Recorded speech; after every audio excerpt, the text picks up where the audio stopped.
This first session of the public hearing to order. My name is Brian Hurley. I will serve as the chairman of the board for this particular application. With me to my immediate left is Mr. Frank O'Brien, who will serve as a member of this board, and to my right is Mr. Ted Daber, who will also serve as a member of the board. Just by way of introduction, you should know that each of the three of us is a lawyer. I don't know if that's a good thing or a bad thing, but that's the reality.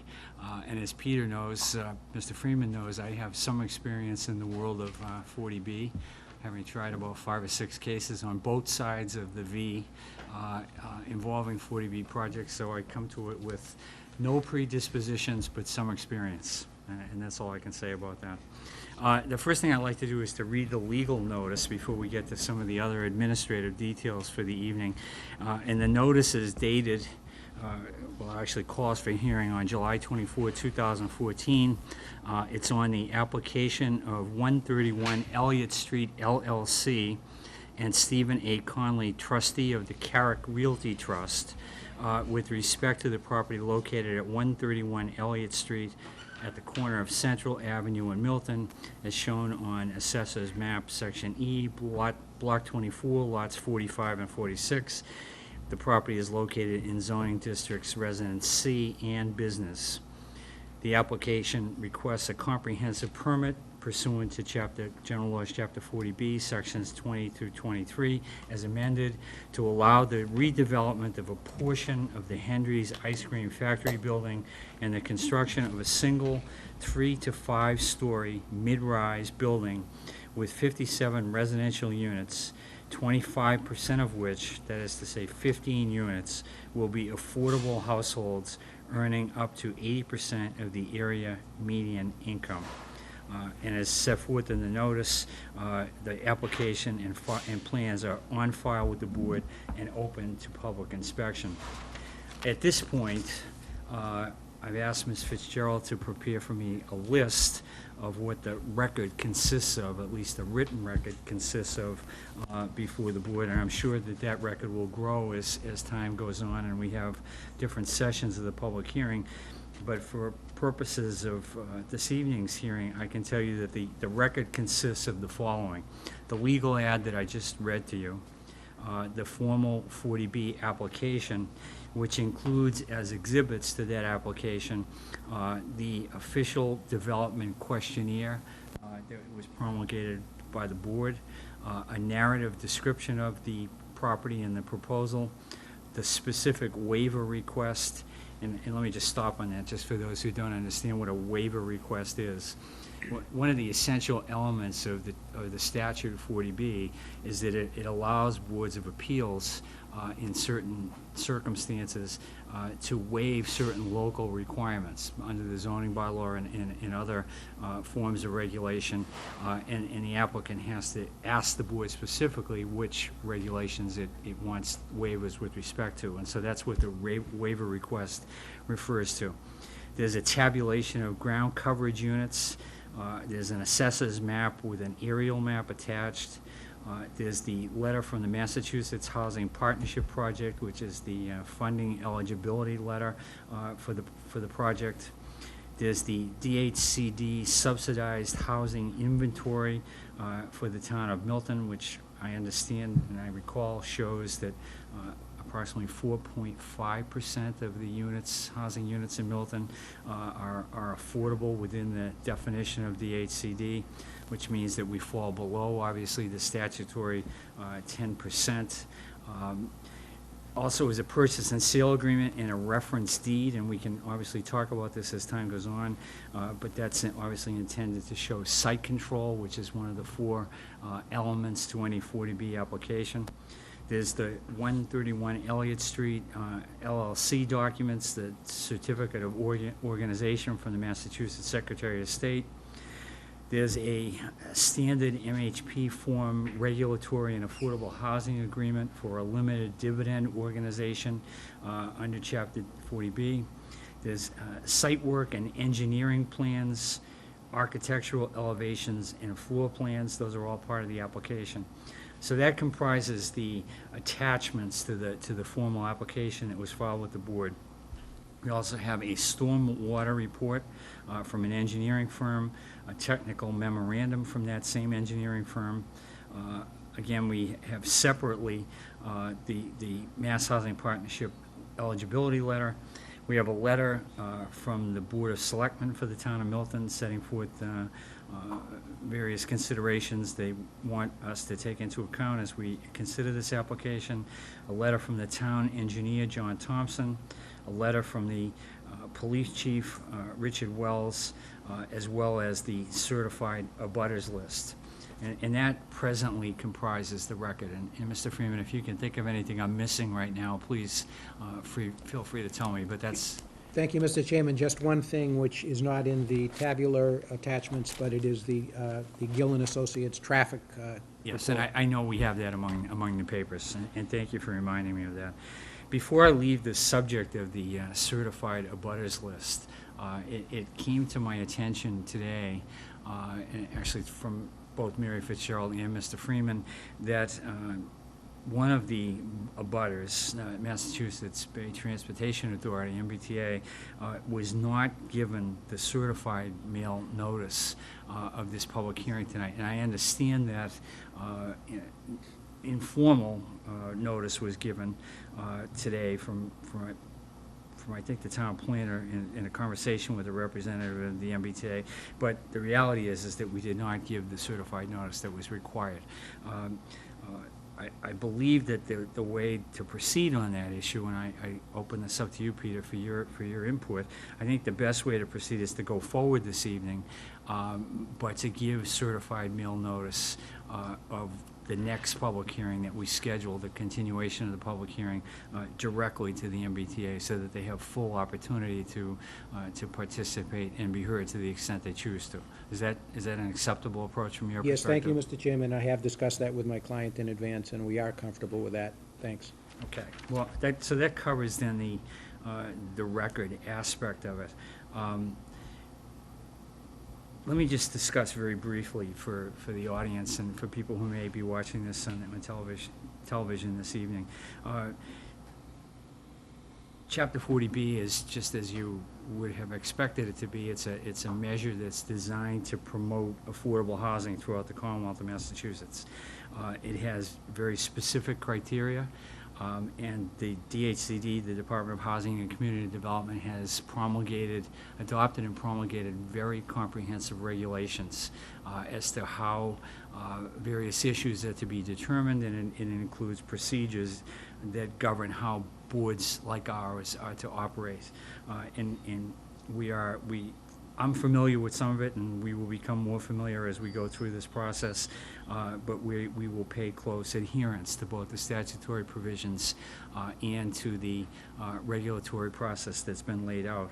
In general terms, if you meet the general criteria that I've talked about earlier, if you have site control and you have less than 10% affordable units in a town, and if you have control of the site and you have affordability issues covered by the regulatory agency, if you meet those criteria, then you're really left in terms of consideration by the board to whether there are serious issues of local concern that can't be ameliorated or addressed through this process that would outweigh the demonstrated regional housing need. And that's sort of the test that we will be faced with as we go through this public hearing process. And we will accept and consider and review the evidence that's presented to us with that sort of general notion in mind.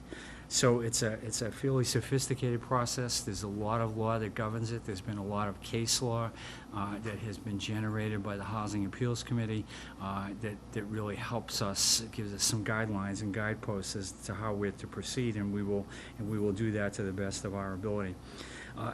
In order to do that, and in recognition of the fact that this is not your typical application that comes before this board, several years ago, the board adopted regulations that are consistent with, I think, regulations in most towns that allow us to require that the applicant contribute a certain amount of money as part of the application process, which we then in turn use to engage a peer review consultant, which is sort of a term of art in the 40B field, to assist us. Because although we're lawyers and we have some experience in some of these things, we're not, at least I don't think we are, we're not engineers, and we don't have all of the technical aspects of stormwater discharge and things related to the Rivers Act, and quite frankly, we need help to make sure that we do our job properly and that we properly evaluate the information that's presented to us.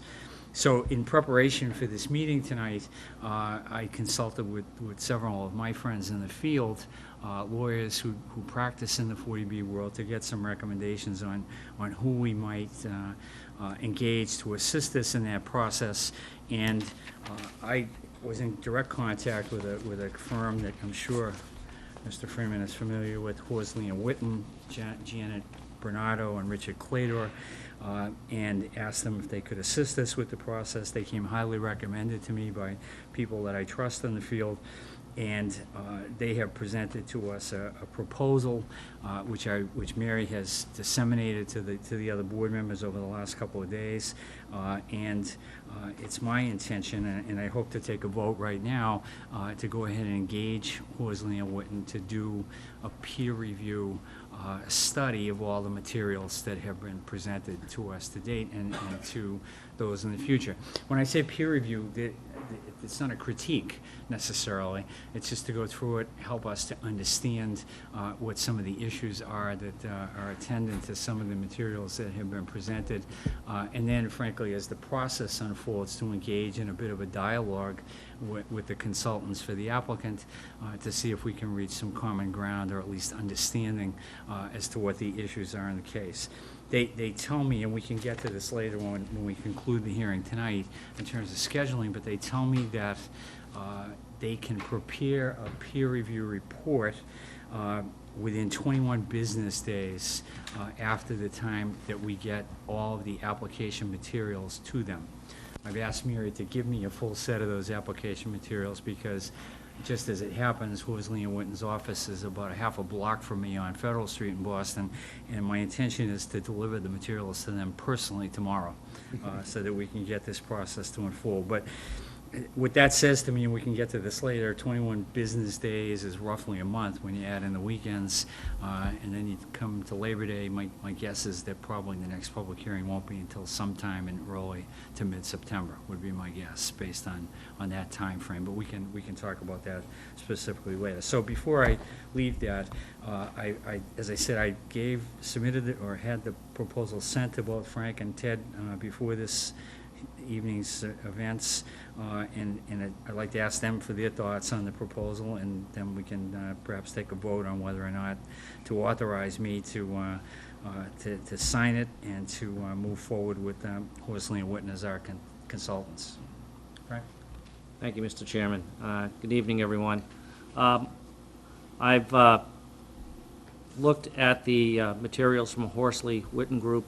I see that they are experienced, that they have engaged in this process in a number of towns, and they would be assisting the board in a number of areas, including a civil engineering review, traffic impact study review, technical peer review, letters that would be provided to the board, and would also be in attendance at a couple of the hearings. They do come highly recommended in the field, and I'm comfortable with their retention. Ted? Without repeating what Mr. O'Brien says, I agree that I am with the proposal and with retaining them. I move that we vote to approve the proposal from Horsley and Witten, and that we authorize me to engage them to move forward with the peer review process. All in favor? Aye. Aye. Okay, and that takes care of that. It's nothing that I think rises to the level of a conflict, but I just want to say, first of all, in case any of you have some conflict, you should speak up. That's one of the only grounds to object, and I agree, they're very competent. I've worked with them both when they've reviewed and when they've actually worked, and it was a number of years ago, and coincidentally, it was a 40B project, a small one on the Cape that Kurt and I were architect and attorney, and on that project, it was 5 or 6 years ago, Richard Clater, Horsley and Witten was part of our team. I don't think that rises to a conflict whatsoever, but I wanted to disclose that, and again, I know them, that they are clearly qualified, so we're comfortable. Great. Good. Thanks for sharing that, Peter. Okay, those were all sort of the preliminary matters that I wanted to address. I don't know if you guys had any additional preliminary matters to address. We'll obviously discuss scheduling later. Peter, my understanding is that you wanted to proceed this evening and to begin to put on your case, as it were, put on your people to explain the project. And let me just talk a little bit about that process. This is somewhat of an informal setting, but on the other hand, at the end of the day, this is an adjudicatory process. Even though we're not judges, we sort of act in a quasi-judicial role when you sit as a board in connection with an application of this sort. And so it's our job to take in the evidence and to allow all people to present whatever information, relevant information, that they think the board should consider as part of this process. We're not bound by rules of evidence, and we don't swear people in to testify. But on the other hand, there has to be some sort of protocol to this, and I will take fairly strict control of how this process unfolds. And the way we like to do it in all of our cases, and this should be no exception, is we like the proponent applicant to put on their people.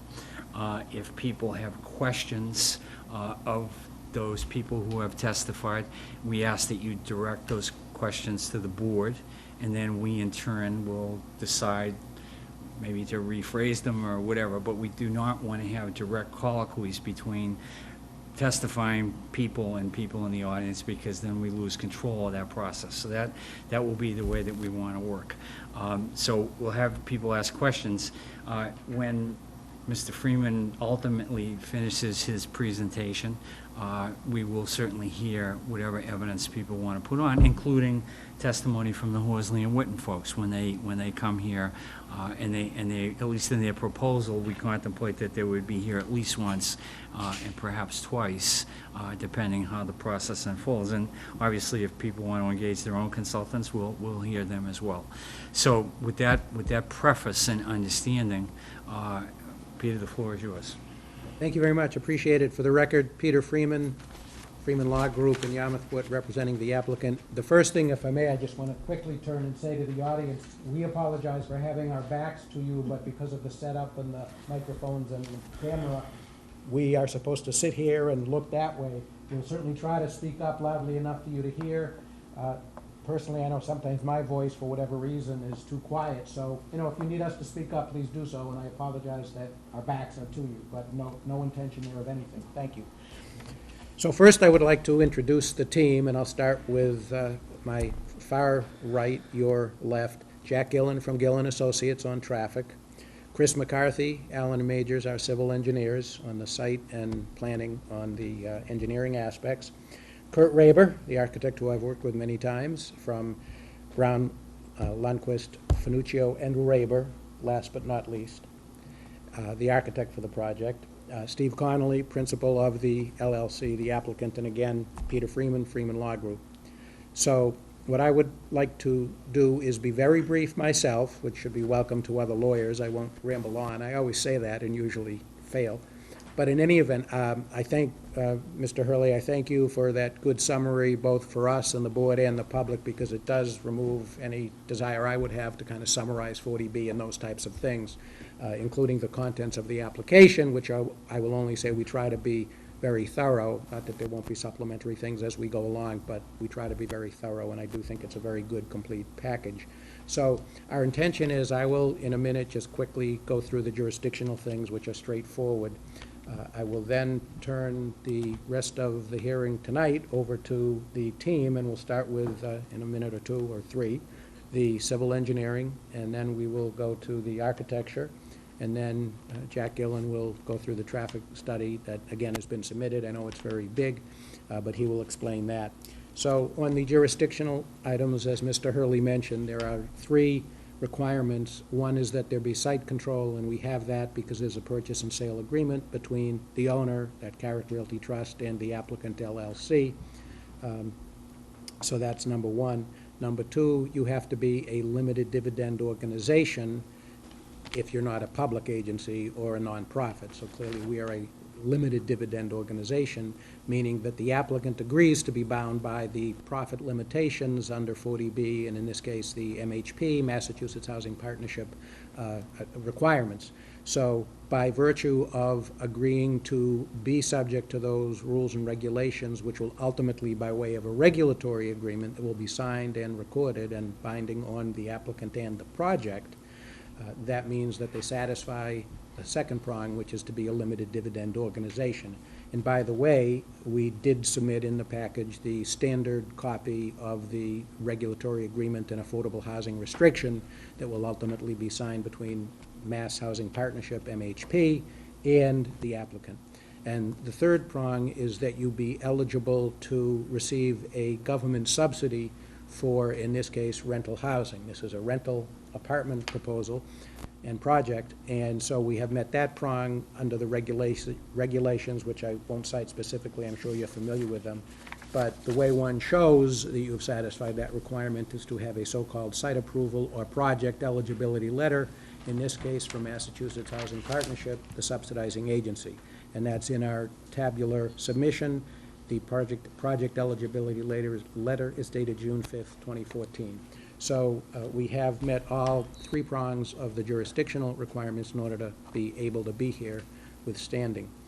The only other thing I will say at the moment before turning it over to the rest of the team is Mr. Hurley mentioned, which was very helpful, the waivers. My personal protocol is not to get into the waivers at the first hearing, only because you're going to have the peer review and you're just beginning to be oriented to it. So again, that's the way I typically try to do it. Again, it's certainly up to the board in terms of how you proceed, but in my experience, it makes kind of more sense to do it that way. So happy to work with you in any way that you want on that and anything else. So without further ado, I would say let's start with Chris.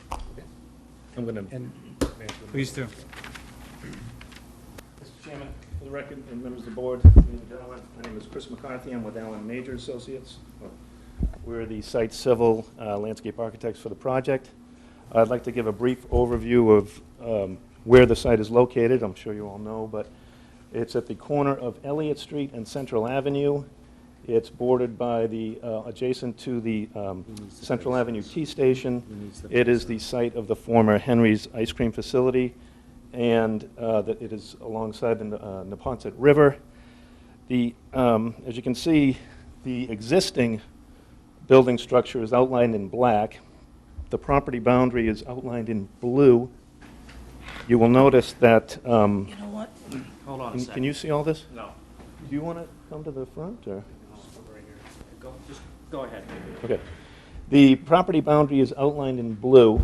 You'll notice that the existing building does span into two separate parcels. The town of Milton has a parcel, and there is a small sliver parcel here that there's been some questions as to, it's unclear the ownership at this time. The site is in two zoning districts. You'll see there's a yellow zone line, zone residence C. There's about a 6,300 square foot section of the parcel that's in the residence C, and the remaining square footage is in the business district. The site is almost entirely in the 200-foot riverfront area zone that's off of the Neponset River. So because of this, we'll be filing with the Conservation Commission for both the demo of the site, the building, and for the site plans. I'm going to get to, we're going to move on to the proponents. Let's see. The building is situated so that it spans the two zoning districts. However, it does not encroach on the town of Milton or the unknown parcel. There are 4 access egress doors to and from the building. The main entry to the living units is located on the east end of the podium. To gain access to that, you would go up to the main entry stair off of Elliott Street or a handicap ramp that comes up to that first floor podium. There's also a door on the west side of the podium that accesses a stairway that gets onto the units, and the main door for the units into the vestibule, into the lobby is located right there. There's 2 other access points on the lower level.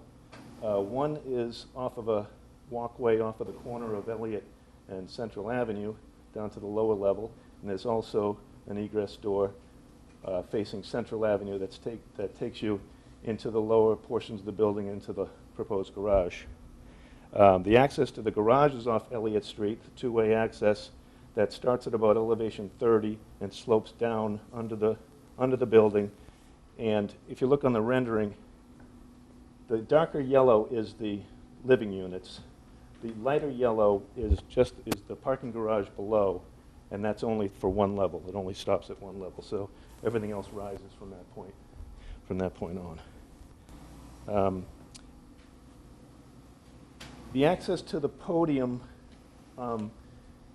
they propose 6 parking spaces on the podium, and to access that, there's a further garage access, or podium access, about 140 feet from the garage access. Since the time we filed the comprehensive permit, we've determined that this location for that access to the garage is just a little too steep for vehicular access. So that what we plan on, in order to gain access to the podium, to be able to provide, instead of just doing away with it, but to provide additional parking, we are looking to possibly moving that access about another 30 feet into this location. And what that would mean doing is eliminating the first floor level, the living unit there, coming in under the building and gaining with a more acceptable gradient up into the podium to access that space.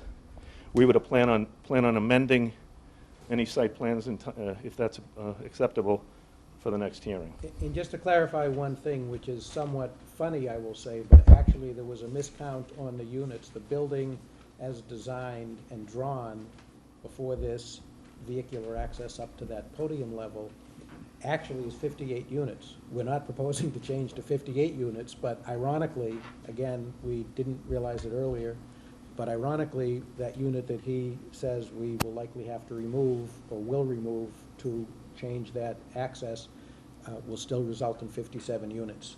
So I just wanted to clarify that we're not reducing the number of units proposed. Thanks. Okay.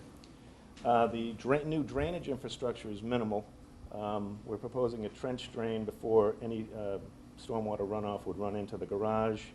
We have 2 area drains in the landscaped area at the corner of Elliott and Central. And all the roof runoff would come down and tie into the existing drainage system in Central Avenue for the roof.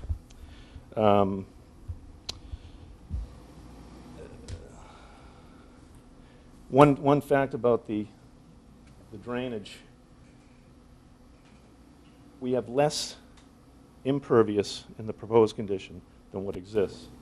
So we don't have to provide a closed stormwater drainage system or treat additional flows that go above and beyond what exists.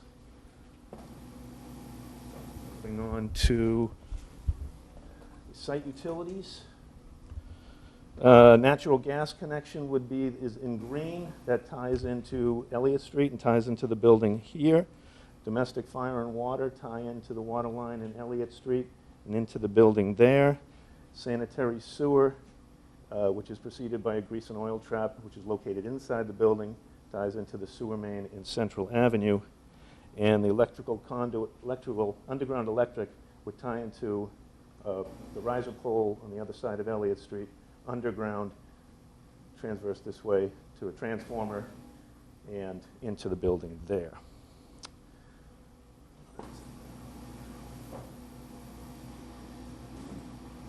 Planting and site finishes. Planting will consist of a variety of deciduous, flowering, evergreen trees and shrubs. I've incorporated, it's probably better to see now, but I've incorporated the majority of the evergreen planting and denser deciduous trees on this side to provide a buffer for the neighbors. Because of the limited planting areas that we have, the shrub variety would be smaller in nature, more compact, so that as time goes on and things mature, they're not just going to become overwhelming and get into the sidewalk. At this time, we show no planting on top of the podium. It'll probably consist more of raised planters due to the, it doesn't show here, and I think Kurt has one of the architectural plans that shows the parking configuration on the top, but there would be no place to have sort of a landscape garden up there. So it would be probably raised planters. The plan that was submitted includes a palette of plant material. We didn't specifically say on the plan what plant is what, but these would be the plants that would be used in the final design. The site lighting fixtures will be period lighting that match what's out there existing today along at the intersection, and the finished paving for the sidewalks would tie into that brick banding that exists today. And that really covers the whole site. If anybody has any questions? One thing, did you have the board just to show, people are probably familiar with it, but obviously there is the existing building, which is quite large. And I think we have a board that shows the overlay to show the comparison. And Chris, excuse me, already mentioned that the actual impervious is going to be less. The red is the existing building outline, and the gray tone is the proposed building. And all the calculations for impervious and open space and building coverages don't include, the Milton and the unknown parcel. So sometimes the number's a little deceiving, but we didn't take credit for saying, oh, well, now that's impervious. That this parcel and that parcel don't come into play on any of the calculations. It's strictly the parcel that we control.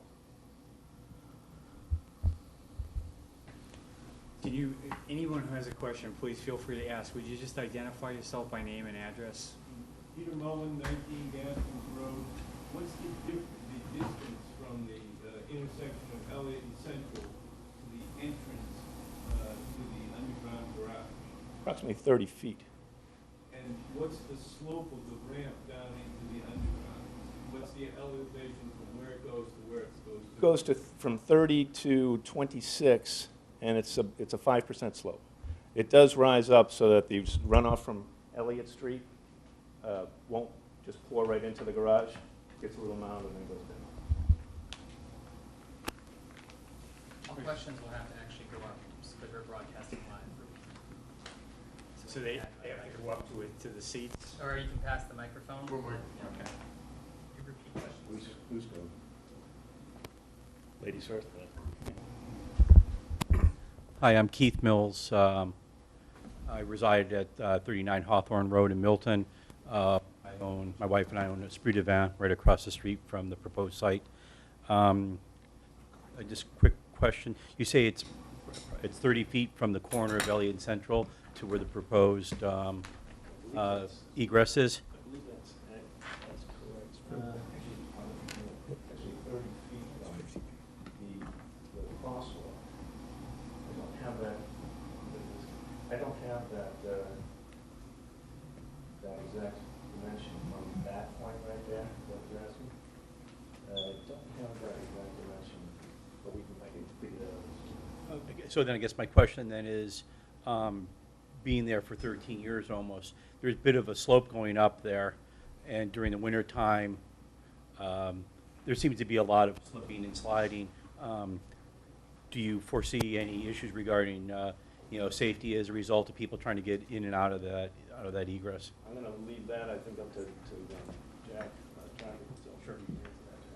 Then my last question then be for you, kind of with the height of the building and everything, with the building that directly abuts it, do you foresee any issues with shadowing or protecting, light not being able to get, since this faces pretty much east to west, with the sun rising that way, do you see it having an impact on the property next door or further down the road?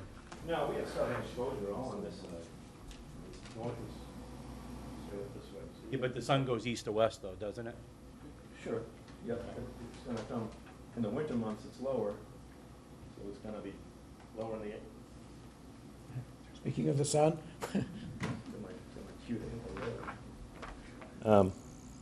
So I don't foresee that as an issue now. Pass the mantle.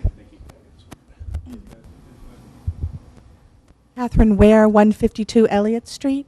This may be for the traffic person to answer, Mr. Chairman. My question is, how will moving vans be situated when people need to move in and out of the apartments?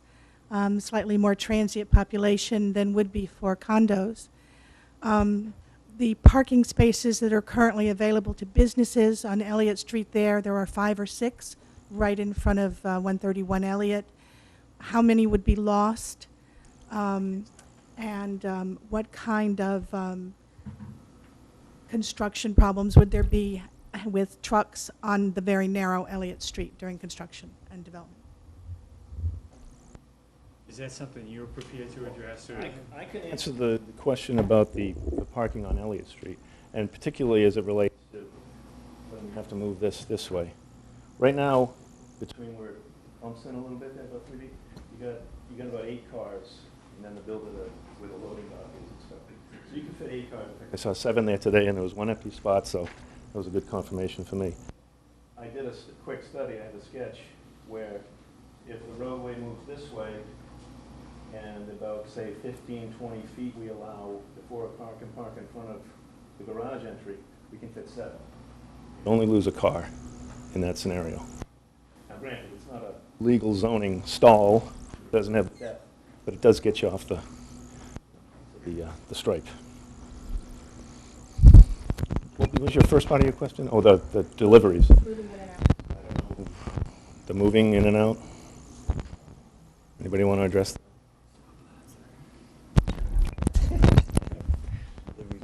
Someone can address that when they speak. Okay. If you can't address it, I let's just can't. move on to questions for you.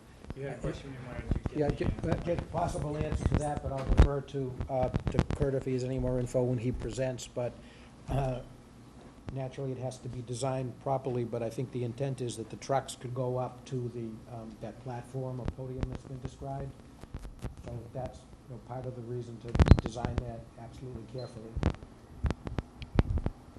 Can you pass this? Margaret Feary, 338 Central Ave. What, if any, green features have you incorporated into this proposed building with particular attention to the roof? Kurt, from a building standpoint, Yeah. that would be not my arena, but Why don't we wait until he speaks? from a site perspective, we're pretty limited on. Does anyone have any other Let's see site there. questions? Yes, Mr. Mullen.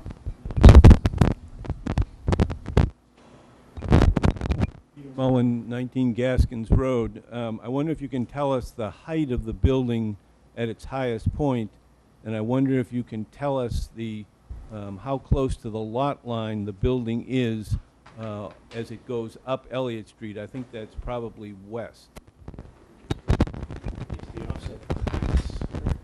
Well, Kurt, just to defer, Kurt will explain the heights fully in a couple of minutes. In terms of the distance, Chris, you probably have that. The setback on Elliott Street, is that what you're concerned about? The setback from the lot line Yep. on the first house in the residential piece of your To the west? to the west. Yeah, it's 10 feet to where the garage wall structure comes up. Okay, so, and that's only gonna be, what, like 4 feet high, then you'll see the podium, and then the living units are above that. And it looks like to be about 11 feet before that first corner of that first unit. So I'm asking how close you are to the lot line. Yeah, the lot line is 10 feet to that lighter yellow. No, on the west. Yeah, the west is where he's pointing. Oh, you want along this side? Oh, that's 10 feet as well to the garage. to the garage wall. And then it looks like the unit's above a couple of feet beyond that.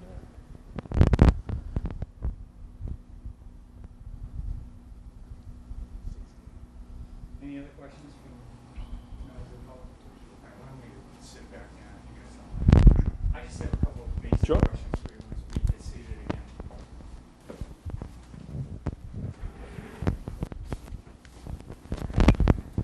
So the total number of parking spaces, internal parking spaces that are being proposed is how many? In the basement. 65 in the basement, 6 on top. 71 spaces 71. for 57 Correct. units. Okay. What's the square footage of the garage area underneath, do you know? And I can wait till you get up if that's your bailiwick.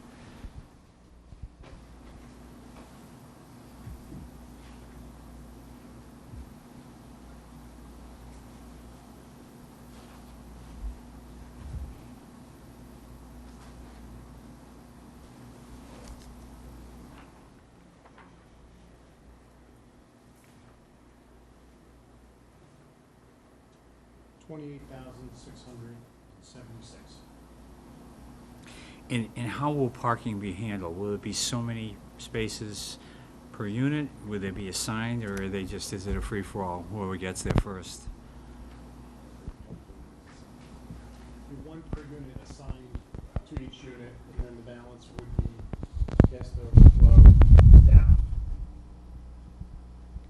And I probably should remember this, but are these, how many bedrooms are these designed to be, the units? There's 49 two-bedroom and 8 three-bedroom. And again, I may be jumping ahead of myself here, and you might not be the right guy, but what do you see the market as for this particular development? What do you see as the sort of prototypical tenant mix for this building?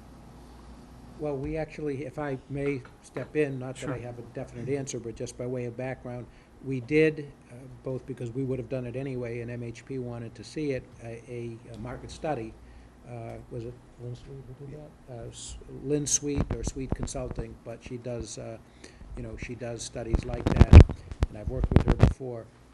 I don't know, Steve, if you remember better what it looks like the target or likely audience or tendency is. I don't recall myself. Well, naturally, young professionals are always interested with the proximity to the city and the transit, and also with Milton, especially with the population, it's overhoused. They'll be looking to downsize and stay in town. The reason I asked the question is if the market really is young professionals, it just strikes me as it might be a little optimistic to think that each unit is just going to need one parking space. If you have 3 young professionals in a 3-bedroom unit, I would be willing to bet you there'll be 3 cars. And so where's the overflow going to park? Well, what'll be up front with the units is that there's 1 space per unit. There's no overnight parking in Milton. So, if they're gonna rent there, if it's a young professional couple or 2 women, 2 men, whatever, or again, people who are downsizing, that's a factor that they're gonna have to consider if they're gonna rent there. Okay. And also, just for the next hearing, I'll certainly gather some statistics, much of which I have from other projects, that rental apartment developments like this, again, as opposed to condominiums, typically have the same type of ratio that we have, which is obviously less than 2 parking spaces per unit, but, 1 plus a fraction. So, we have actual empirical data, and a lot of those developments from which we have data are actually more rural or certainly suburban, where they're not right on the, in this case, subway. I still want to call it trolley, which dates me, but the subway line is, as you know, literally right there. So, it is the trolley. Well, in this case, I guess it is the trolley. That's good to know.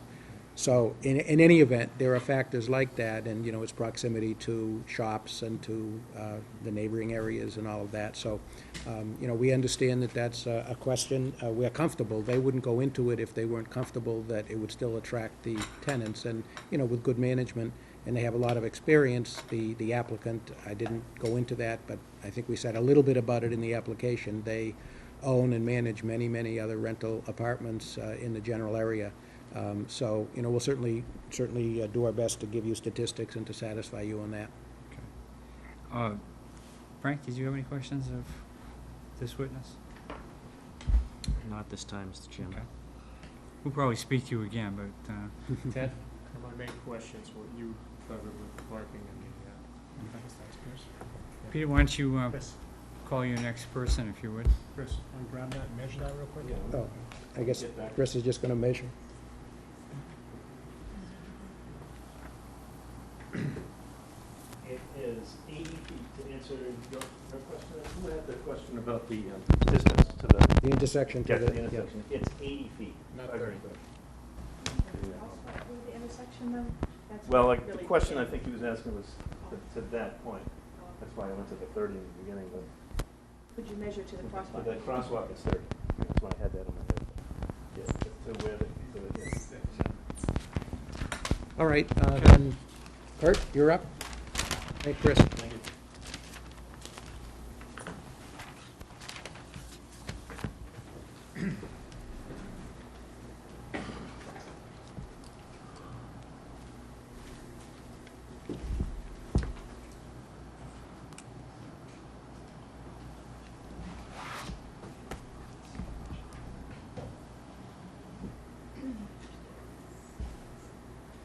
Good evening, for the record, I'm Kurt Raber. I'm an architect. Brown, Lindquist, Finuccio, and Raber Architects of Yarmouth Port.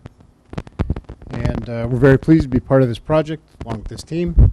The first board that I lifted on the far side for me is a computer-generated rendering of the building cut into an actual photograph that I took out on Central Ave, and this is taken from the opposite corner. And what we left in sort of a gray tone and ghosted in is the actual Hendry's building. So this is done to dramatically show people that the building we're proposing is really not that much bigger than what's there. And what Chris, I wanted to mention, someone asked about the setback of the building along Elliott Street. And I walked around the site again this afternoon, and I wanted to mention that the existing building is literally on the sidewalk, on the property line. So here, we're moving back 10 and then setting the building back on top of the podium. So that is one of a few renderings that we've created of the building. And let me tell you a little bit about the building. Again, 57 units are proposed, and it's a mix of a 5-story and 4-story and partial 3-story and multiple sort of wings of the structure. The base of the building, or what we've been calling the podium, is a parking structure that is the first visible story along Central. And as you ascend the hill, existing grade, on Elliott, that parking level buries itself into the ground. So that at the west end, that podium level is only about 2 or 3 feet above the existing grade on the western property line. So that when we mention podium, we're talking about a steel and concrete structure which encloses our parking structure. The rest of the building, which has, again, some brick and mostly clapboard and mansard roof construction, would be framed in wood, similar to some of the other recent developments in town. On that lower level along Central, the owner is proposing amenities for the residents, including bicycle storage, street-level fitness center, and some common lounge meeting rooms. And again, those would be available to pedestrians and have some windows fronting on Central. So it's just not a parking garage on Central. There's 49 2-bedroom units and 8 3-bedroom units, as we mentioned before, and those are scattered around the building and on multiple levels. And per 40B requirements, all of those living options have to be available, and the accessible units have to be scattered across that population as well. So the typical unit floor plan is approximately 1,200 square feet. It's a 2-bedroom or a 3-bedroom configuration with a large great room, which includes the kind of living, dining, and kitchen space, 2 full baths, and again, the 2-bedroom is just under 1,200 square feet, and the 3-bedroom is about 1,350 square feet. On the ground level, along Elliott Street and the Central Ave frontage, the building is clad in brick with some stone or precast stone accents. And then as you get above the brick line, there's a strong band, and then there's the kind of wood-framed building, kind of more residential in scale. Very similar, again, to some of the more recent construction projects in the neighborhood.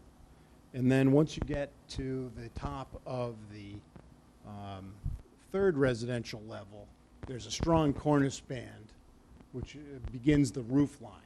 And then the last, or the uppermost level of residential units on any position in the building is in the attic level or in the mansard roof. And those windows are shaped with dormers, et cetera.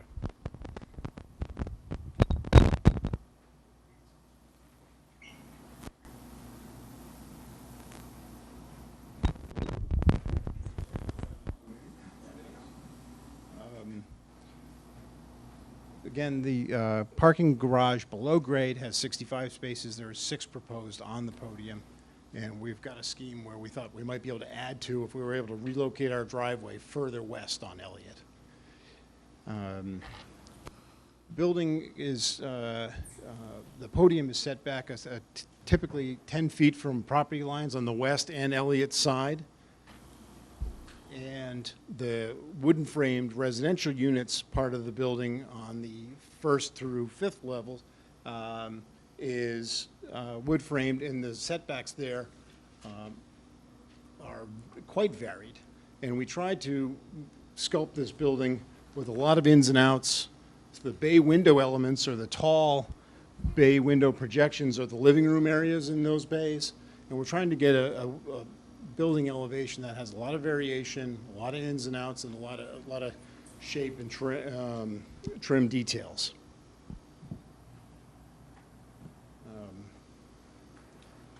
The entrances to the building will be one pedestrian entrance lower on Elliott Street, then a set of stairs and a handicap ramp along Elliott Street that take you up to that sort of courtyard area in the center.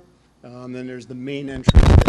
There's also going to be a separate entrance into storage areas for our tenants, and a means to come directly from the trolley stop into the building down at the corner of the building at Central. Sort of the closest spot to the trolley stop.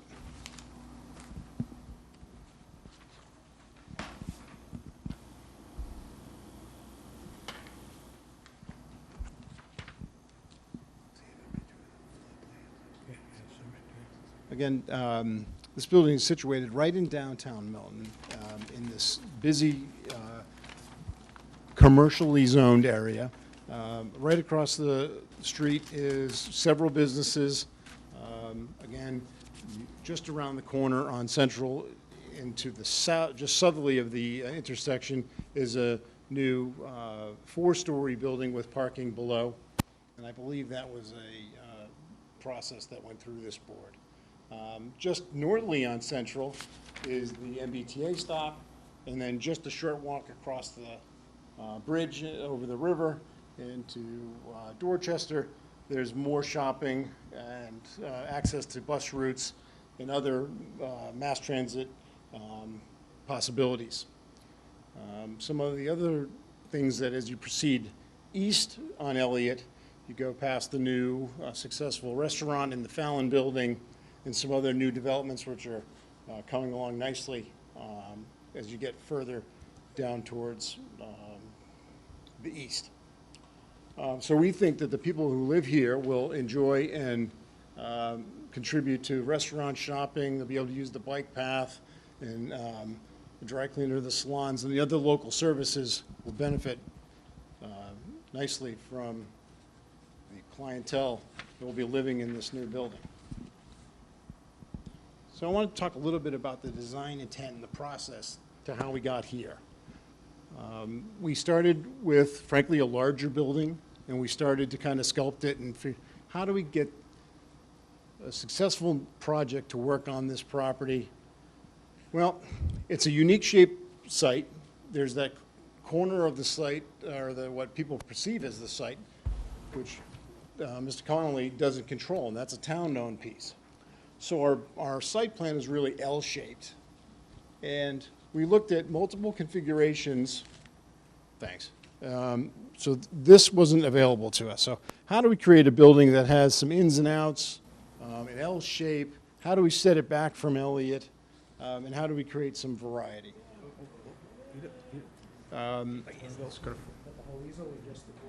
It's the easel.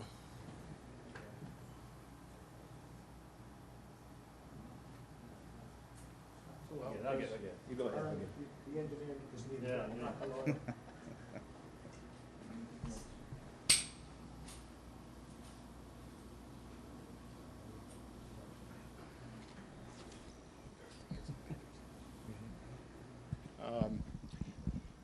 Sorry about that. So during the process, we went to MHP with a design. We got some comments back, we altered the design, and then MHP introduced us to a design review architect, and that was the Util company, or Util Inc. They're urban planners and architects, and we went through a process with them to make the building a little bit more appropriate for this site. So in that process, there was some push and pull, some give and take, and that's how we ended up sort of with the west wing and really lowering things down on the west end. And they were, one of the things they really wanted us to do was to make the pedestrian experience along Central to be a really nice one. Kurt, sorry to interrupt, but if you have this on the board, as part of the package that was submitted, but both for the board and the public, that kind of shows what you're talking about now in terms of the step back. Right. 3, 4, 5. So this is the drawing that Peter mentioned, and here the building is parking level and pedestrian access at Central. This becomes the parking garage level as you proceed into the building.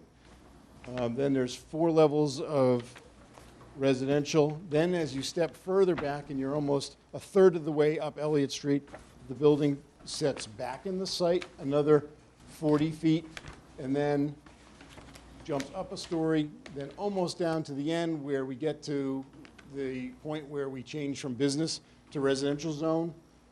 2 units are taken off the uppermost level. It steps down to 4, and then there's a wing that turns and comes out towards Elliott, and that's again lowered another story down to 3.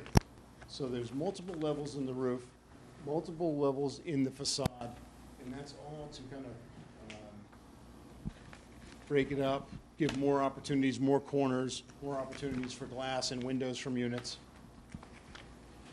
So that process was really helpful to us, but it was a requirement of the lender, so I'm sure that there'll be comments about the design, but I think we've really worked hard to get something that is working on this very unique property.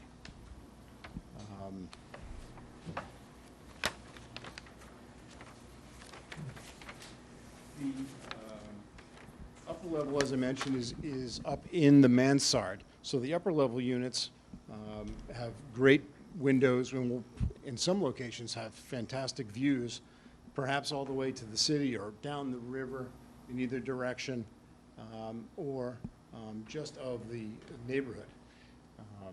As you move down the building and you get down to the grade level units, those have opportunities for small terraces and patio areas directly outside those units.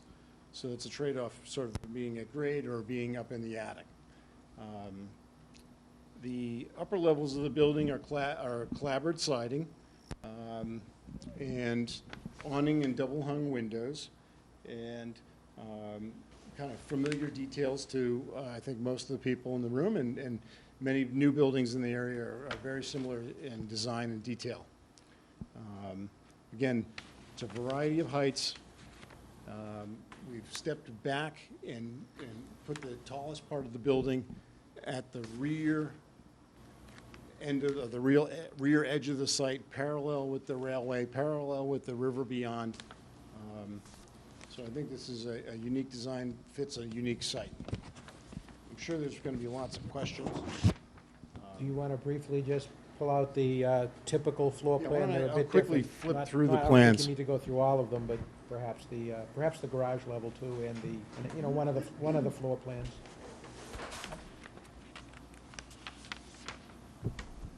So this is the garage plan, and again, I mean, there's multiple pedestrian entrances at the corner. This is where the sort of amenity spaces are. This is the ramp that Chris mentioned. That is about 65 feet from the layout. 80 feet from the layout of Central, and 30 from the 30 cross- beginning from of the the backside of the pedestrian crosswalk. And part of the reason that crosswalk is so far back is because the radiuses of the curbs in that central square intersection are quite generous. So once you get into the garage, you're now below grade, and there's 65 parking spaces there and 2 entrances into the elevator core. So that elevator core then rises up through the entire structure.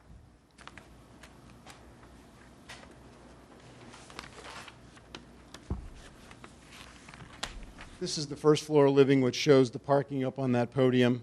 And there is some area where the stair comes up and the handicap ramp arrives, and you come into the entrance, and there might be a mail room here and some other shared amenities. But what you can see here on this plan and on the subsequent plans is the different floor plan types. In the end unit here, this is a 3-bedroom unit, kind of 1, 2, 3, and 2 full baths, large kitchen, great room area down the center.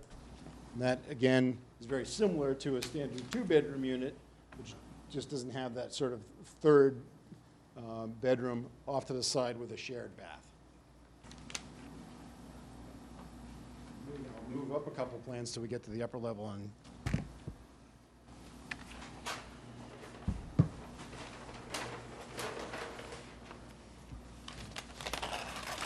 second floor, pretty much the same. Third floor, same number of units. Then as we start to rise up in the building, unit over that wing evaporates. And then finally, on the upper level, there's only a handful of units in the core of the building that's in the rear of the property.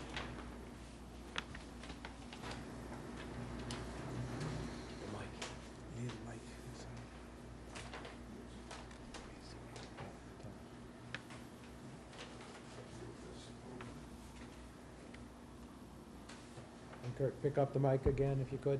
Thanks. So this plan shows the 2 kind of long elevations of the building. The top being the north facing, and this is the grade directly behind our property. And this grade is taken sort of on our property before a retaining wall. The actual railway line is down at the lowest grade elevation, and is almost dead flat all the way behind our property.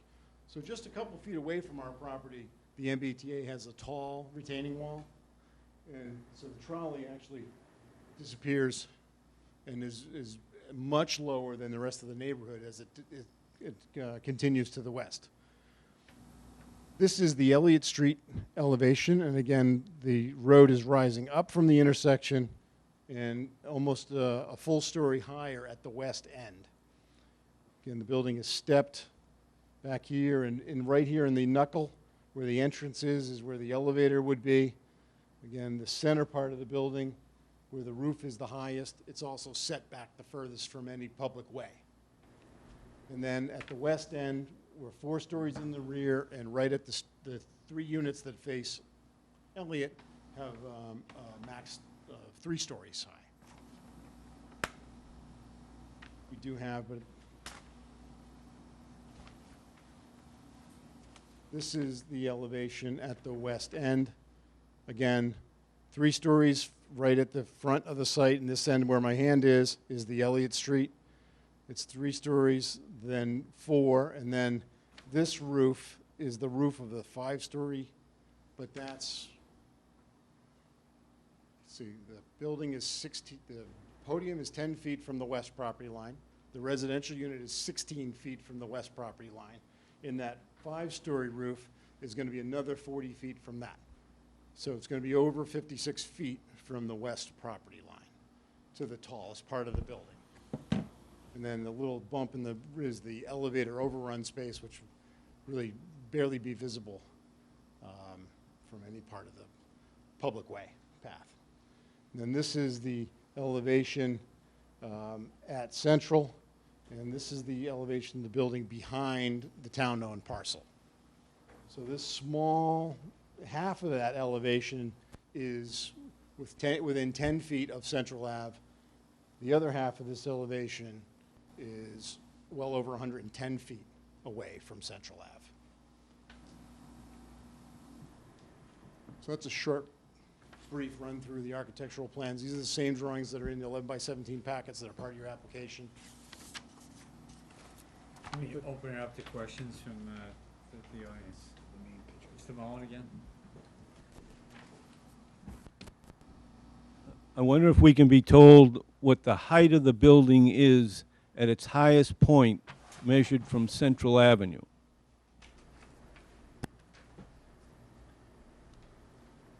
Central Ave, sorry, can I borrow this? Central Ave is at elevation, or our property adjacent to Central Ave is at elevation 26. 26, did you say? Yes. The roof of the 5-story element is 86.5 feet. So there's a delta there of 60 feet. And then there's the overrun of the elevator, which I guess would be the tallest. So that's another 5 feet. So it would be about 65 feet to the max height above Central. You mentioned some amenities on the Central Avenue garage level. I think you mentioned a place to store bicycles and, I forget, a lounge. I take it those are for residents only? That's the plan, yes.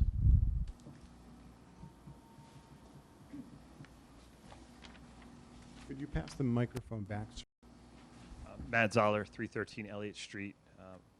I'm wondering why retail wasn't considered in this plan.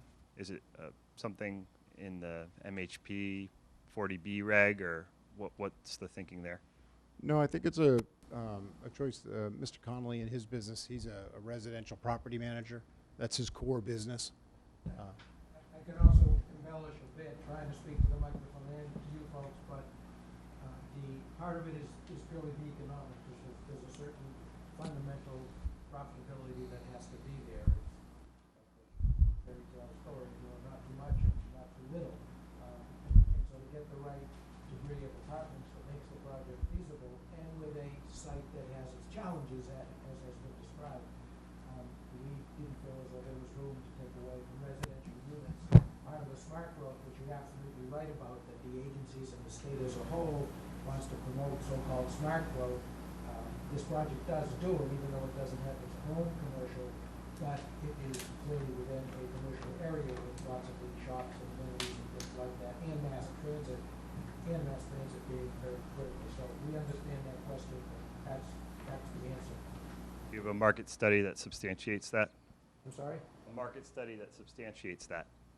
Well, it's not a market study. I mean, the market study shows the strong market for the residential units. You know, it's not, we don't have a study that says we wouldn't rent, and that's not what I said. I didn't say we wouldn't be able to rent commercial. I'm saying that, you know, dollar for dollar in terms of maximizing what you need with the residential, we felt and still feel as though there's not room to take away from the units and, you know, and add a small amount of commercial. Could you just pass the microphone to that gentleman, please? David Conan, 152 Elliott Street. I'm sympathetic to your problem here with the town-owned property, but I'm concerned as to what the impact it's going to have on the experience of entering Milton. To have a building that really appears to have a big bite taken out of the corner of it, and you've kind of put your back face to people coming into Milton. Now, I understand the limitations of not having that building, and I assume we're planning on having that, you're thinking that that building is going to be knocked down, because it would be, I don't know how you deal with it if it wasn't. But now you've got what's essentially a blank wall, 2 blank walls facing anybody coming into Milton. I got to say I'm disappointed, and I know that it's not only one party's fault here. So I'm not trying to assign blame, but as a resident who has to walk by this a lot, I guess I'm pretty disappointed in all of the parties that they couldn't work out some way to handle that. And I'm concerned that we're going to have a building with a notch taken out of it, and then what are we going to do with that corner? I don't know who wants to address that question. You know, again, when there's a specific speaker, I hate to have my back to you, so we can't disagree with you in terms of not the design. I don't think it's unattractive in terms of coming from over the tracks, because don't forget, you know, there's still the river and the tracks and all of that. I think it makes a very nice presentation along Central Ave corner and Elliott Street, but in terms of the town-owned parcel, we can't gainsay the fact that, yes, the Henry's building will be demolished, and that will leave that town-owned site.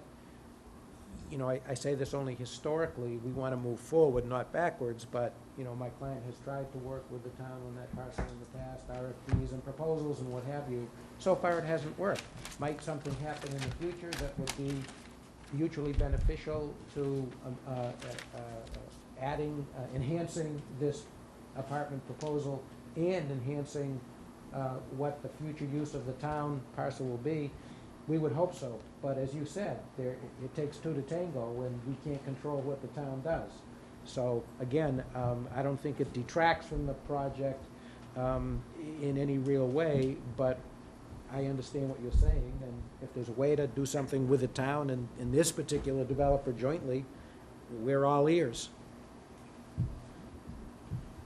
Other questions? Yes, ma'am. There was a question earlier about what green aspects of construction were included. A lot of green aspects can be incorporated into this building. I think most of them are going to be in the selection of materials. More and more green products are actually economical too. We've elected to kind of do steel and concrete at the podium and garage level only, and then transition to wood for a number of reasons, but cost being one of them. Access to that naturally grown material is another. And some of the siding products and then the interior finishes where we could be the greenest. We could look at doing some sort of sustainable renewable power on our roof. That's not part of the project right now, but you've seen from that little 3D bird's eye view that I have, we've got a good amount of roof up at that level.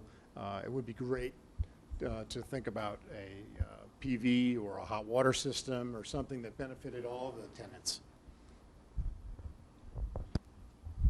And one other would be considering the profile of your renter of young professionals who may have 1 or fewer cars, to reserve a couple of spaces for a zip car company or something of that nature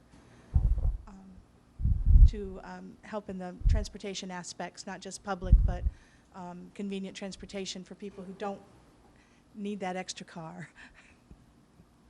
Thanks.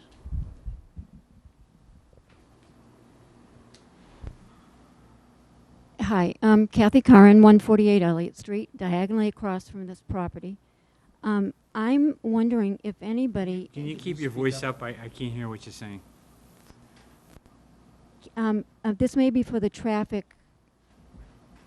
department, but has anybody considered what kind of an effect all this additional traffic from 100 plus more people is going to have on this tiny little side street that's difficult enough to, it's baffling to me. I think that is an issue for the traffic consultant, and I think we all appreciate that traffic is a significant issue here that has to be addressed, so I'll just leave that to the traffic person. Is that a good way to transition to our presentation on traffic? Sure. Oh, sorry, there's one more question behind you, Peter. Hi, Ellen Denoyer, 83 Capen Street. Can you go back to the north elevation of the building? And also one of the lower level plans that shows the units on the Elliott Central corner? Right, so this is the north elevation.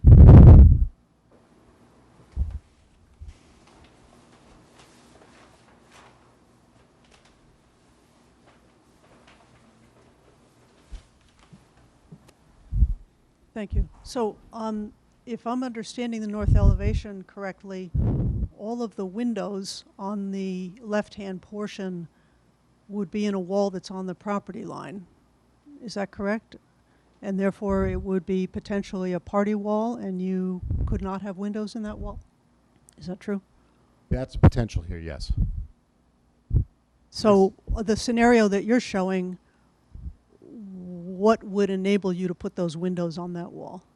We're just offset from the property line here. By, what's the distance off the property line? Just a couple of feet. So by... But this is the same unit layout as down here at this end. So this unit, or that unit actually has extra windows because it has two frontages. This one right now is optimistic, but if the town sells that property, we won't be able to build those windows. Can you say that again? I didn't hear what you said. If right now, this is hopefully an optimistic condition where we could add extra windows in that north-facing wall that's about 2 feet off the property line, adjacent to the town-owned parcel. However, question was, if the town were to build something or sell the property to somebody to build something else, would that effectively have to become a party wall? And yes, that's possible. But by building code, could you even put those windows in regardless of what happens to the adjacent parcel? By If they're rated incorrectly and there's nothing within 5 feet of them, yes.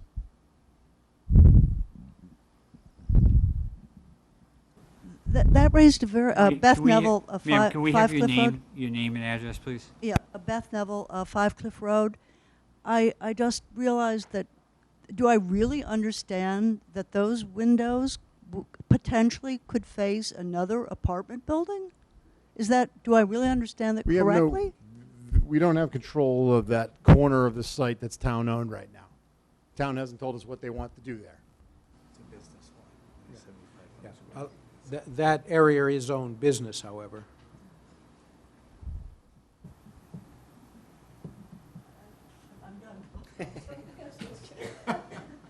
I think that, Mr. O'Brien, you have questions? Yeah, got a couple of questions.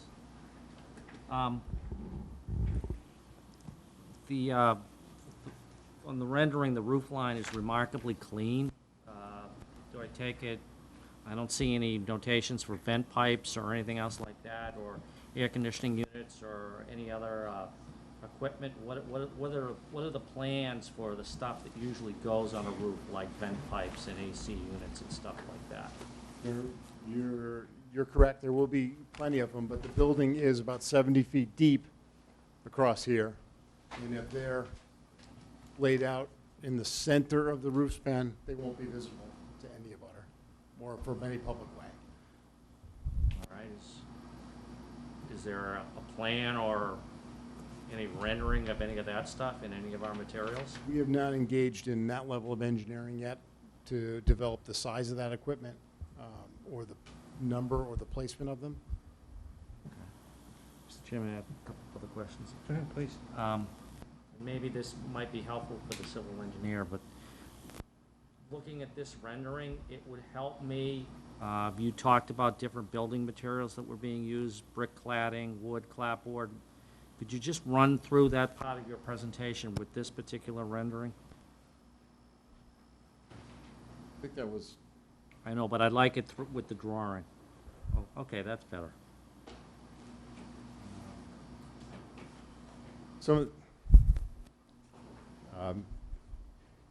I had mentioned the brick and the cladding. So on the lowest levels of the building and then at each bay window, Our drawings, if you look closely, there is a brick pattern, and then it switches to just a horizontal lines, and that's the clapboards, and then the vertical lines are the mansard roof.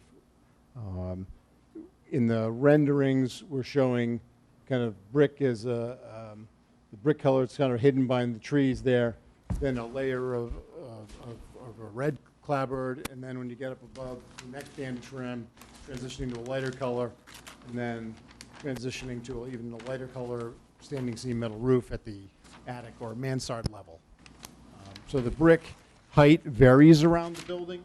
At some places at the corner of Central and Elliott, it might appear 2 stories, but as you go back further on the street towards the west end, it's only 1 story of brick veneer, and then a wood frame and wood clapboard. Perhaps when we come back, we could color all the elevations with their material.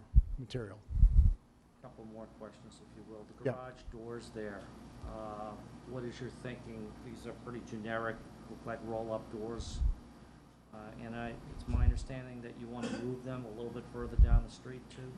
No, not that section, it's the access to the podium. What's the section? So it's the access to the podium that you want to move down? Right. Okay. Right. But what's your thinking on the design elements for the door? We're thinking that the doors open and close every time a tenant comes and goes to keep the garage secure. But they would be automatic overhead doors, and they'd be probably insulated core, but a steel with a painted finish, and certainly the color has not been decided, but be complementary to the brick because they sit in a brick wall. I may be speaking out of turn, but you could get, for the next hearing, a manufacturer's cut or picture of what is possible, and certainly we can work with you on that in terms of its appearance. I've sat on a number of cases where lighting has been an issue. What is your thinking on, again, you went over the lighting aspects of it pretty quickly. What's your thinking about the lighting aspects of it? This one, Chris.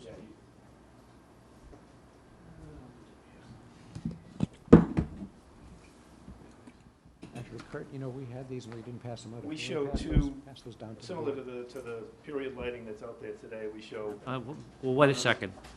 What do you mean by period lighting? the fixtures that are out on the corner along the street at the intersection. The black, the loop over. And we would place them to light up the two curb cuts. We'd have on either side of the drive here, and perhaps smaller,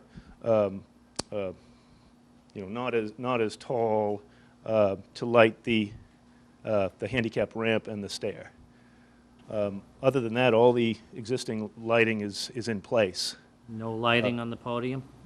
Well, that would all be, that's, it's either going to be on the building shining down, or I'm not sure that's been really. There is on the plans, in the elevations, there is shown a canopy, a pedestrian cover to go back to the entrance door, again, about 40 feet back from the edge of the podium. So that would have probably recessed lighting in it, but not the street lantern look that, we're trying to match the streetscape. Could you pick up the microphone, please? Oh, yeah. The street lighting or the lantern lighting would match the design that the town's been installing for street lamps. Once you get on the property, we'd rather put the lighting into the building and recessed in entrance canopies and not be that bright. Of course, all the lighting is going to have full cutoff shields so that you're not going to be casting light outside the property. All right. What about lighting in the rear of the building by the trolley tracks? Plans for that? There is a little bit of a terrace area behind the first floor units on top of the podium. Those are only accessible from the units that abut them, those areas. So you have a door and you would have a lantern on your porch, so to speak. But there's not going to be street lamps and there's not a public walkway around the building. I have 2 issues. One, is there somewhere in the packet, have you guys provided us with a lighting plan? No. No. No, the No, light, but- There's not a Yeah, photometric. and it's, we could certainly, do that. We, again, something which as the hearings goes on and we hear more requests and information, and no problem doing that, just trying to get a feel for what would help the board. we did illustrate where the lights would be Okay. on the plan and stuff. Second thing is residential neighborhood, obviously. I've sat on a number of hearings where there has been concern about the noise level of the exterior air conditioning units. So I know it's a business district, but I recall some of the stuff that we just went through with the hospice that's going across the street from St. Elizabeth's. And there were some significant concerns from the neighbors concerning noise. So I'd be interested in hearing what your ideas are regarding whether noise from air conditioning units, et cetera, would be an issue, and how you'd plan to mitigate it. I'd also be interested in what your ideas are concerning refuse collection, deliveries, stuff like that, how that stuff is going to be taken care of, mitigated. Basically, the quality of life stuff for the neighborhood. Nobody likes getting awakened at 7 a.m. by clanging trash barrels or a dumpster being loaded or unloaded. So I think the board, if I can speak out of turn, the board would be interested in hearing some of that stuff, I think. Thank you, Yeah, Mr. Chairman. Sure. If we don't have specific answers, which I guess we don't, again, I appreciate it, and we'll certainly look into that and come back with some proposals.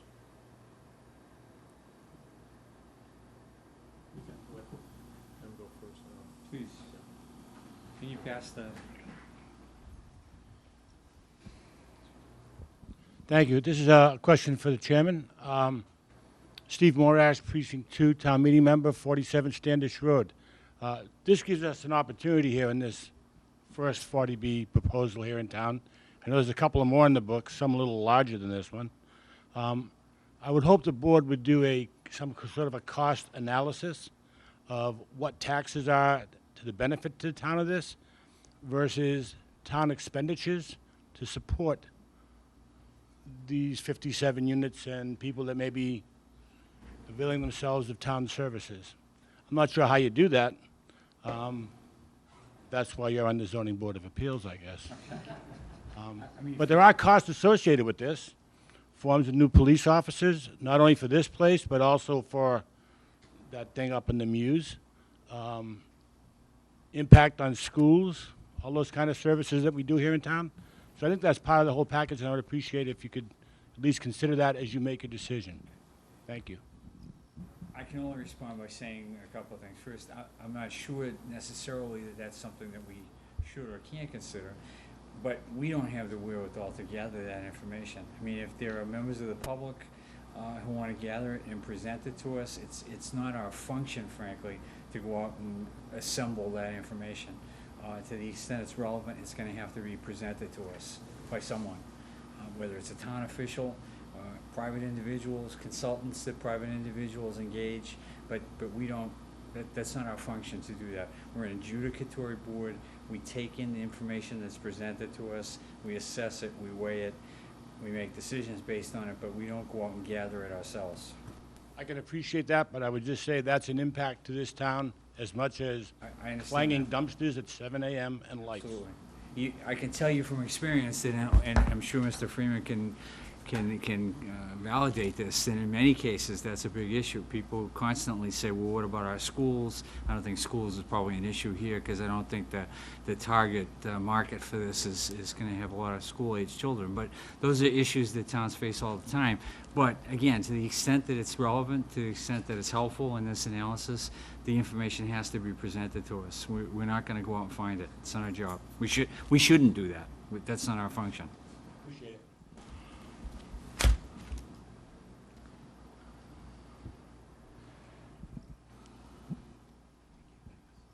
Hi, Gene Calixt, 155 Elliott Street. You probably don't have this level of detail now, but are there going to be, or is there going to be a safety siren for pedestrians walking by the exit to the parking parking lot? And if so, has it been determined how many decibels that siren would be at? I'm familiar with what you see that in a parking garage coming out of, in the city. We hadn't considered that level of detail, so you're right about that. It's not a bad thing. We'll look into that and look at a product specification, and we should be able to come back with the decibels and some sort of sample to compare that to. Other questions from the public? Yes, I think that somebody just before brought up a point that should be considered.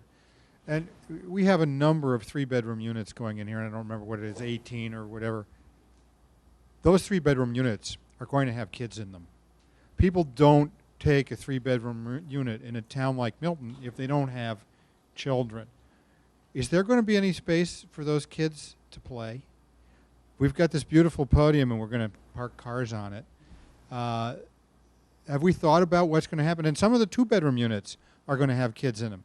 This is Milton. People move to Milton because we have good schools, because it's a nice place to live, and they bring their kids there. Has there been any thought about how you're going to handle a population with children?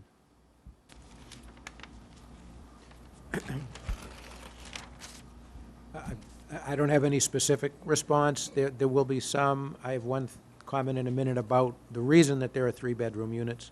It's certainly, notwithstanding that it is a suburban community, but it's a very urban setting, and it's not at all untypical, both of market developments and other affordable housing developments, that on a site like this, there's not a specific playground or something like that for the kids. I mean, can't make any bones about it in terms of what the site is. Steve Connolly, applicant. Shields Field is walking distance from the building, and a number of residents take their children there, and I'm sure that anyone who lives here would do the same if they had children. I grew up in the town. I live close to Cunningham Park. That's where I went.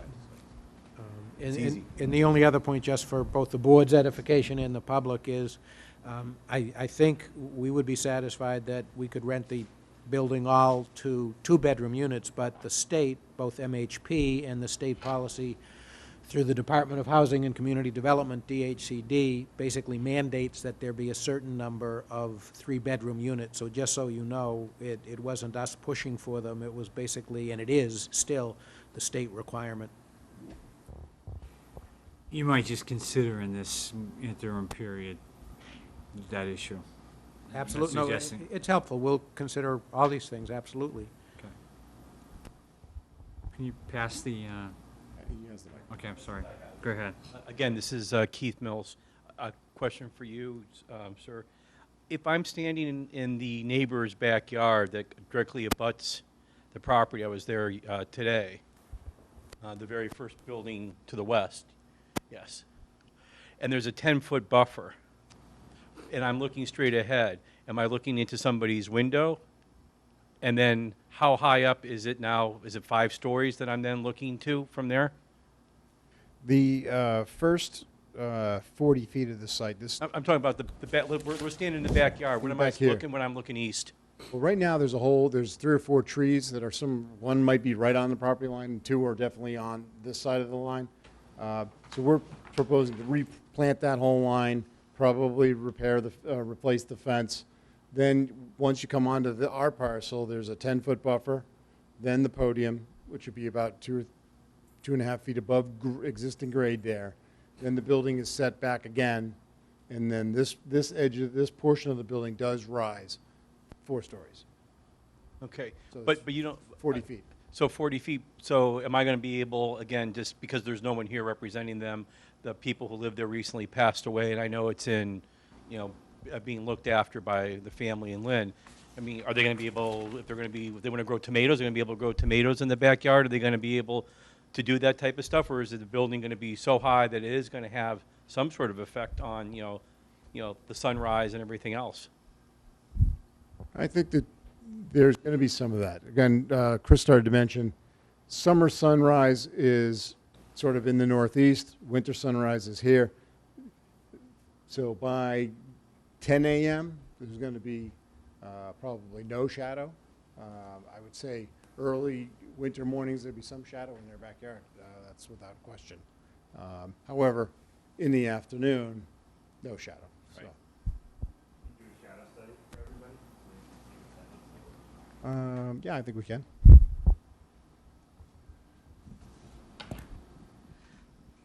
Catherine Ware, 152 Elliott, just in case you answer this part of the question about moving trucks and deliveries, is the podium large enough to accommodate them driving in and turning around and getting out, and the parked cars still being able to get in and out? Is the podium available? You're saying no. It's not available for that use. So then we do have an issue of where will trucks park in order to move people in and out and or make deliveries.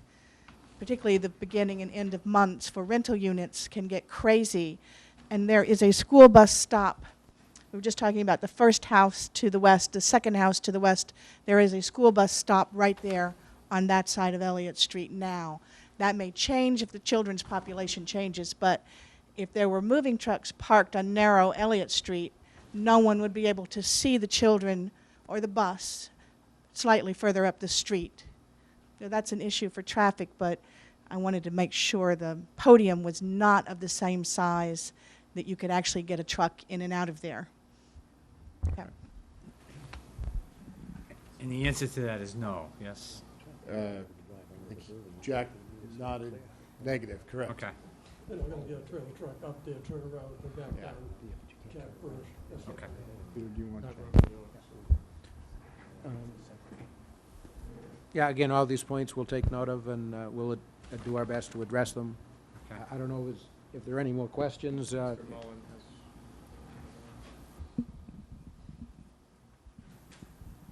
Peter Mullen, Gaskins Road. I think this question's probably for the board. When Mr. Freeman was covering the jurisdictional elements, he mentioned a limited dividend corporation. As I understand the application, there's two related party transactions here. One is that the site is being transferred from one entity, one Conley-controlled entity, to another Conley-controlled entity. I think the application indicates that a value has been placed on that of $2 million, and that previously, I think the assessor's records, the assessed valuation of the property is something like $477,000. I think the application also indicates that the Conley Construction Company is going to be the general contractor for the construction of the building. Are those matters, the related party transactions, relevant to this hearing? I'll let Mr. Freeman answer that question. I'd certainly be happy to answer.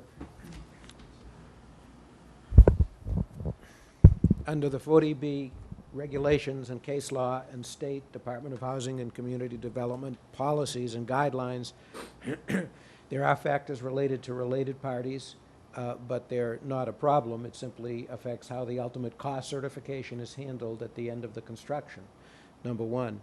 Number two, likewise, on the appraisal as to the market value under existing zoning, as of right, wasn't arbitrary. It was done through an appraisal obtained by MHP as part of this project eligibility application process, and that's where that figure came from.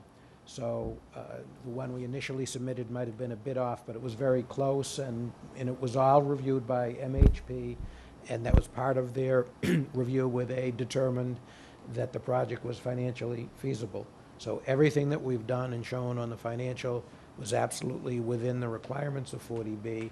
The final point is only state law, not trying to steal any thunder from the speaker or from the board, but all of those aspects that I just described are within the domain of the subsidizing agency. There was a case fairly recently, a few years ago, Amherst versus Housing Appeals Committee, a Supreme Judicial Court case that basically established the delineation between the areas of inquiry and review that the zoning board, of course, can and should do related to land use and impacts such as we've all been talking about tonight, separated from the subsidizing agency role, which relates to all of the related party questions, the appraisal questions, the fair market value, and the profit level. Those are all within the domain of the subsidizing agency. Thanks. Can you move to your next? Absolutely. Thank you. So, Jack? Oh, you're- I'm sorry. Said Mr. David had Can a I question. just ask one question? And I'm not an architect, but it seems like a lot of creative thinking and time has been spent on the design of the project and everything. And I was just wondering, since we've been talking about parking and parking spaces during prior iterations or prior thought, I mean, was some of the thinking directed towards possibly including more inside parking spaces and how that might be done? I wish I could tell you how many plans I tried to get more than 65. Numerous sketches, and there's only kind of a certain way to kind of make the circulation around that garage work. There's a certain amount of depth. The podium is stepped back from the property line, where in some cases it might not have to be. That would have helped if we made the garage level a little bigger. We decided that that was counterproductive. So 65 is what we could fit in that garage and still offer the amenity. 57 units. Right. Okay, thank you. That's all I have. All right, Jack? You're up. Is this the last person for Yes, tonight? it is. Okay, good. Because I think the hour is growing late. It is. But And why don't we try to get this in as best we can? I'm sure we'll hear from these folks again. Yeah, absolutely. I mean, I guess, and does make sense, you do what you need to do, but you don't have to be overly lengthy. Those are the instructions.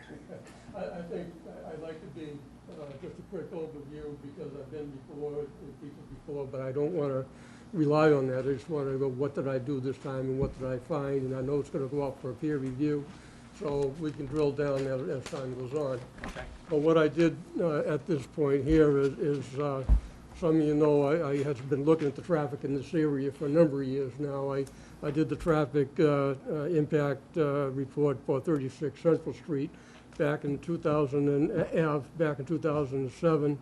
I looked at this site back in 2011.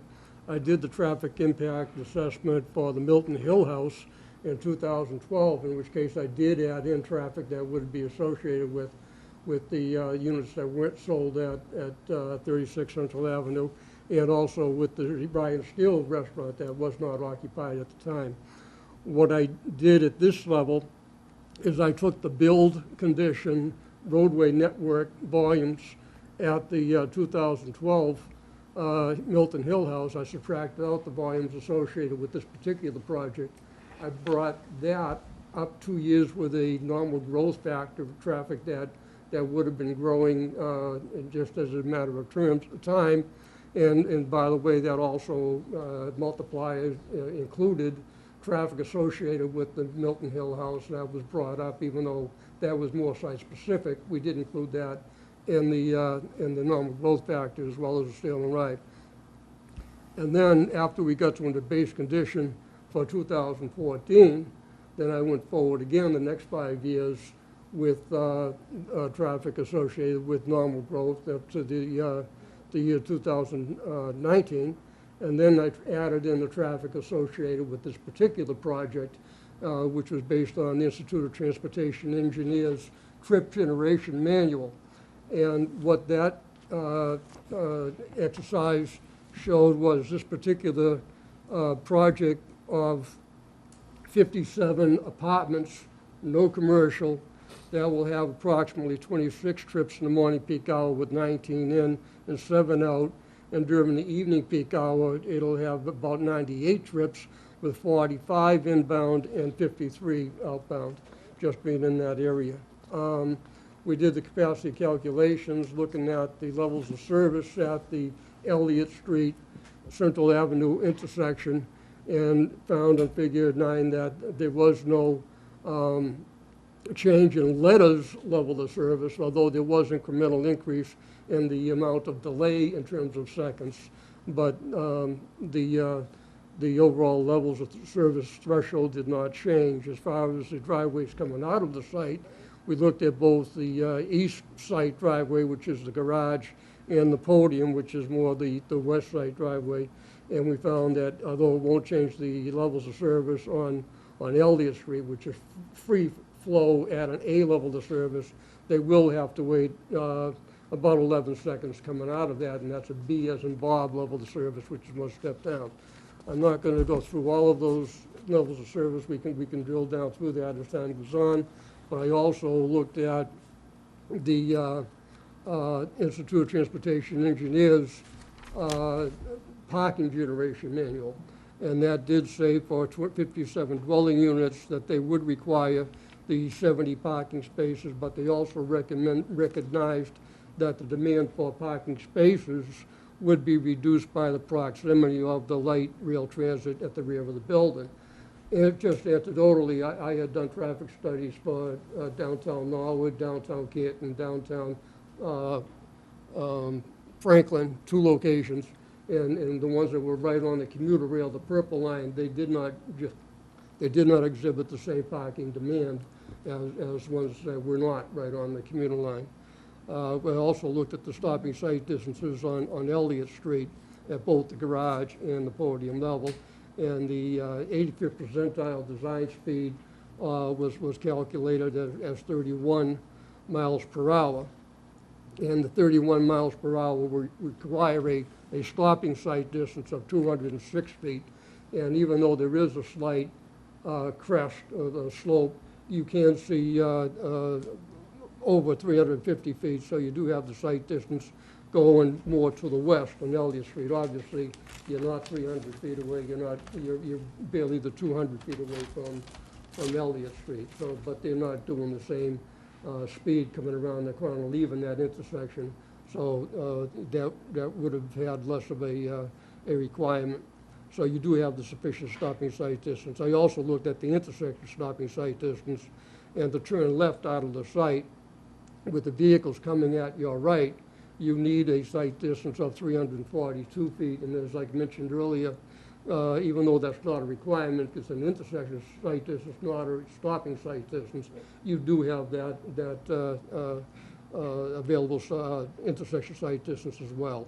And again, turning to the right, you should have 300 feet, 296 feet, and you don't have that going back to the Central Avenue intersection, but you don't also, the design speed isn't 31 coming up that hill right off of that intersection. We looked at the speed as it was coming down that year, and it made more sense.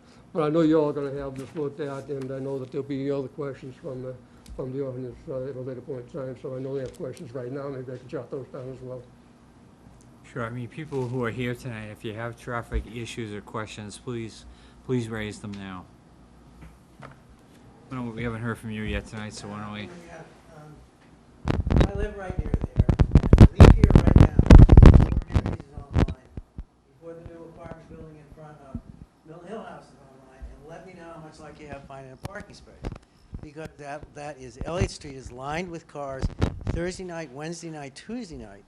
And to come in with some kind of data or analysis that says, don't worry, there won't be a problem, there'll be so many cars in, so many cars out.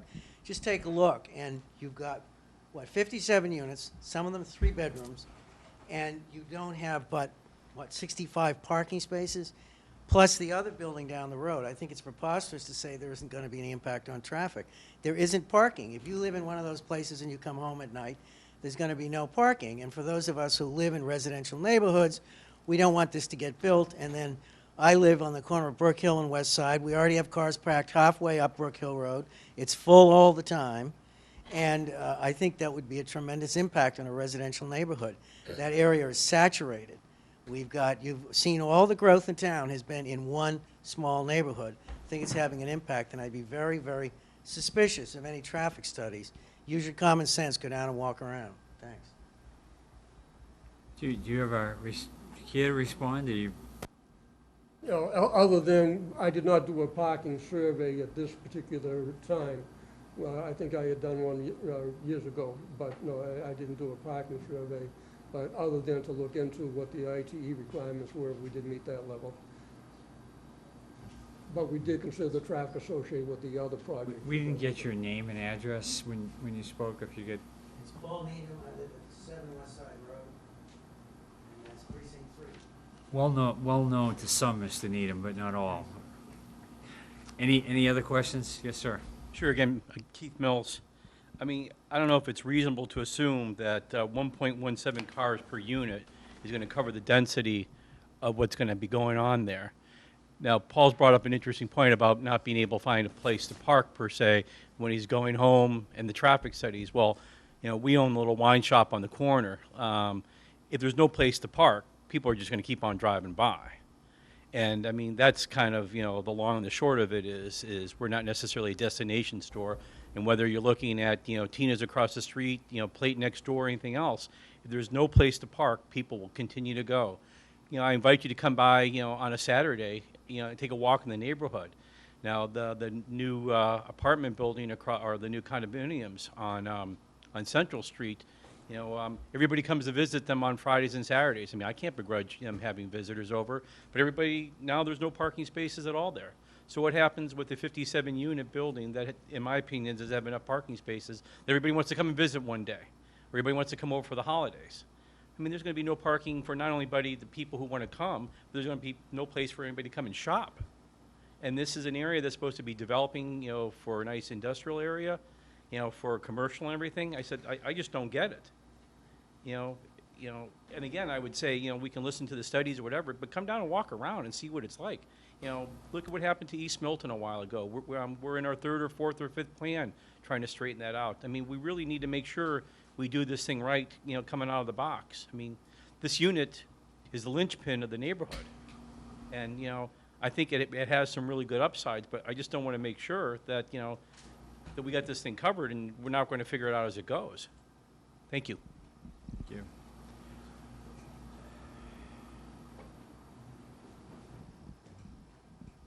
Go ahead. My name is Matthew. I'm living 167 Elliott and 169. This is my property. I'm sorry, I don't think anyone can hear you at all. Okay. My name is Matthew. I'm living in 167 Elliott Street. But the big issue for the parking is sometimes people park my driveway. A big Sherman before the decision. Parking lot is a big issue for Elliott Street. Thank you. Thank you. Catherine Ware, 152 Elliott. I generally drive to and from Cambridge, where I work, through Mattapan on coming in and out Central. At rush hour, I'm stuck on River Street trying to turn onto Central. It's backed up all the way. Cars on the tracks all the way back between 5, 6 o'clock. So there is definitely traffic there. I'm not quite sure. Your figures just didn't make sense to me that 20 cars would be coming out, but 45 would be coming in. I'm not quite sure. If there are 57 cars there and 8 places for staff will be coming in and out. Probably all of those cars will make, on average, a trip a day. But then, as Keith said, visitors, family, services, moving, trucks. We're talking a lot more traffic impact than just the number of people who live there. It's everything else they generate. So I think you do need to do a parking survey. The 8 spots in front of there that are business, they're for 1 hour. Those are necessary to the businesses on those corners. There are some of the few spots that are actually open some days because the new Steel and Rye takes up everything up and down Elliott on the other side and up and down Brook. Elliott Street is one of the few streets in Milton where overnight parking does happen. There are all the little cuts down the street near your house, and there are a few cars there. We also have affordable housing on Elliott Street, and we have good neighbors there, and some of them park there. So if if 131 Elliott starts to take up the spaces further down Elliott, they'll be displaced and have to find parking. And it just becomes more and more of a problem. So I do think you need to do a parking survey, and I think you need to do an accurate traffic survey of the people who are going to be coming in and out of here, who live here, who work here, who use the services, and who need to use all the businesses. I should note that part of the peer review study is going to be a peer review of the traffic analysis. And I can tell you from trying zoning cases for 30 years, my experience is that you can make those numbers sing when you do parking and traffic studies. So we're going to get data from another point of view on that. But I tend to agree that we need to do a parking study here. Anyone that lives in the town knows that parking is a huge issue. You don't have to be an expert to figure that out. I will say it's different than it was back in 2007 when I had done the first one. But all I do know is we'll obviously with the client and you agree on stuff like that, and that's Sure, what we'll look I at. understand. What I will say is my study did show that of all the legs approaching the Central Avenue Elliott Street intersection, it was the one on Central Avenue between the tracks and Elliott Street that was at the level, at capacity, at level of service E as in Edward. And the worst you can get than that is F as in Frank. So, I mean, that was the tough one, but we looked at our incremental increase over what's there now. And as you know, once you disperse your traffic coming out of the garage, both of them on Elliott Street, and you come down to the Central Avenue intersection, some go right, some go straight, and some go left.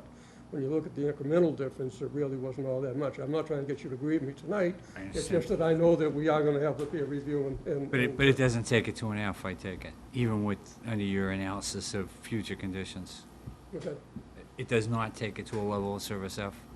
No, it doesn't go to the F.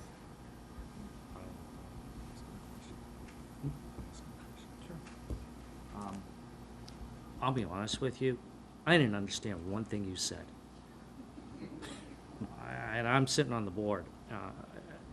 And I understand and I accept your expertise in the town and whatnot, but you gotta do a much better job communicating, at least to me, what we're talking about here. And I would hope that that would come out, the peer review process. Maybe there needs to be some graphics like some of your other team members did, but at least for me, and I think what I'm hearing here is that members of the public are just not accepting of your argument, of your numbers and whatnot. So I would ask you to go back to your presentation and make it a little less engineering and a little bit more basic, so that some of us who are perhaps less familiar with some of the traffic issues than you are can follow it. It would be very helpful for me to do that, and I think it might be helpful to your situation as well. Point taken, thank you. Yes. Why don't we just take a couple more questions tonight, and then we'll call this. The woman way back, there you are. Yes, Ruth Hayden, Precinct 2 Town Meeting member, and I live at 314 Elliott Street. And I just wanted to make a comment about the unprecedented growth in the area. And I am definitely for growth, and so this is not a negative comment that all of the growth is happening. But I do want to just point out that we have the new the new condo building on Central Avenue that went up. We have the existing apartment building up on Milton Hill House. We have the new apartment building going up in addition to another a structure going on behind the apartment building on Milton Hill House, as well as our wonderful restaurants and all of our business in that area. And it's exciting and it's wonderful. However, we need to really plan for the traffic and the parking and what's happening, and make sure that we know what we're getting into. And I think that all of the concerns of the neighbors are huge this evening, and very real. I've lived in my house for 20 years now, and I can tell you that going out of my driveway on Elliott Street now every year takes longer and longer to get out because of the amount of traffic. So I think this is definitely a real issue. Thank you. Thank you. Can we only just hear from people who haven't previously had a chance to speak tonight, and then we'll pick this up at the next session? I'm a new speaker. My name's Jim Curran, 148 Elliott Street, diagonally across from the west end of the property. We've lived there for about 25 years now. Just a couple of quick points on the traffic is with the Steel and Rye is a great place, as many of you know, but they have valet parking, and the valet parkers park the cars all over the streets. It's not, that seems to me like there's something wrong there, but I like the place. Anyway, as far as trash pickup for a 57-unit building, there's potentially a couple of hundred residents there. I haven't heard any substantial comments about that. We can hear the dumpsters being changed at Rite Aid across the river on River Street at 4 or 5 o'clock in the morning with the trucks backing up, I just feel that the impact of the neighborhood is not being considered. That's I understand the development end, and I am sympathetic to everyone here, but I think they talk about peer review. Maybe there's a neighborhood review, there's a resident review, there's more impact, there's more discussion with the people that live there. Thanks. My suggestion is that we close for the evening, and I just want to thank everyone for their participation tonight. And I just want to say that obviously we just opened this hearing tonight, and I can honestly say to you, even though I've lived in this town for over 30 years, I knew nothing about this proposal before I was so lucky to be appointed as chairman for this proceeding.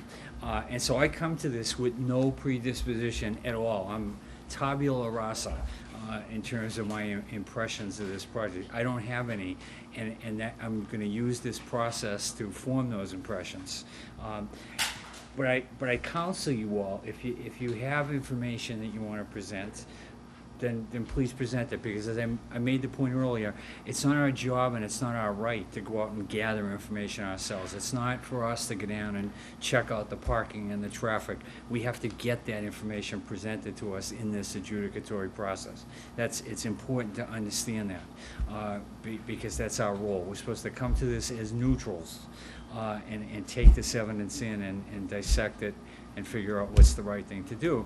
And keep in mind that the overlay of 40B is difficult. If this were just a zoning case, it would be very different. But we have to approach it from that perspective, and it makes it more difficult and cumbersome on us as a board to do that.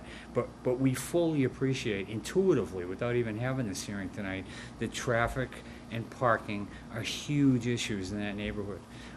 I sat on this board when we approved that apartment complex that's being built in front of the Milton Hill House, and I learned a lot in that process, so I know that neighborhood a little bit. I understand parking, I understand traffic. That's why we have peer review engineers that will include traffic studies and commentary, and there'll be a lot of traffic discussion as this process unfolds. So, I think we ought to talk about scheduling. As I said, Peter, I anticipate that I will have these materials to the peer review people tomorrow.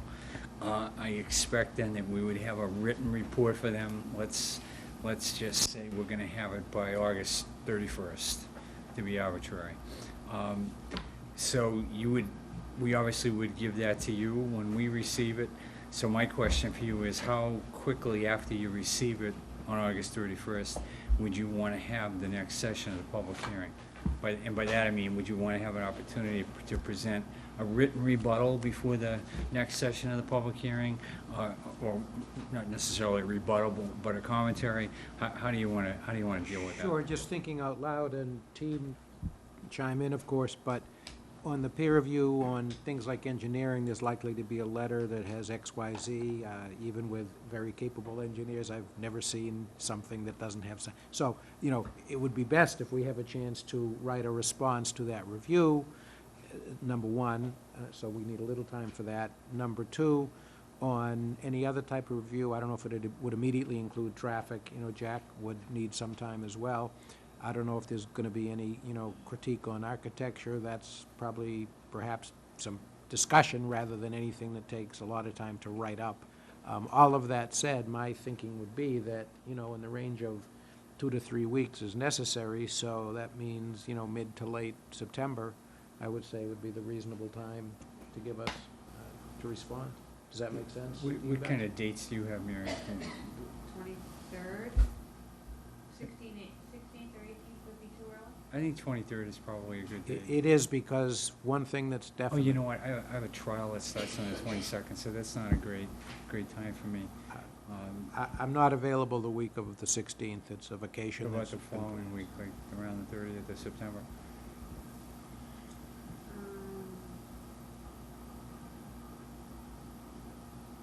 How about the 2nd of October? That would be okay for me. I realize we need something in September. Is there any chance that you guys think you could turn it around quicker between August 31st and like September 9th, which is the only other September date, apparently? 16th and 18th? The 16th, I'm not here. I'm not in the United States, and I can't change that unless you want to deal with my wife on our 35th Not- anniversary. Not at Think all. you know. No, thank you. If it's unrealistic, we just, again, it's just one of those things. I understand it is what it is, so if the 9th is not enough time for you guys to. Is the try to do 9th even something. a date that's available to us? No. The 9th of September. But no. it's not available anyway, okay. I think October 2nd is what we're gonna have to do. I mean, that's not optimal, but I think that's. Is there a problem with the 30th? I didn't, although it's the same week, I guess. October 2nd is a Thursday, Yeah. and October, right, so if you don't. 30th would work. It's okay with me. 30th is okay with me. Okay with me. Let's do that then. if you September can. 30th. Yeah. 7:30, Yeah, September appreciate 30th. it.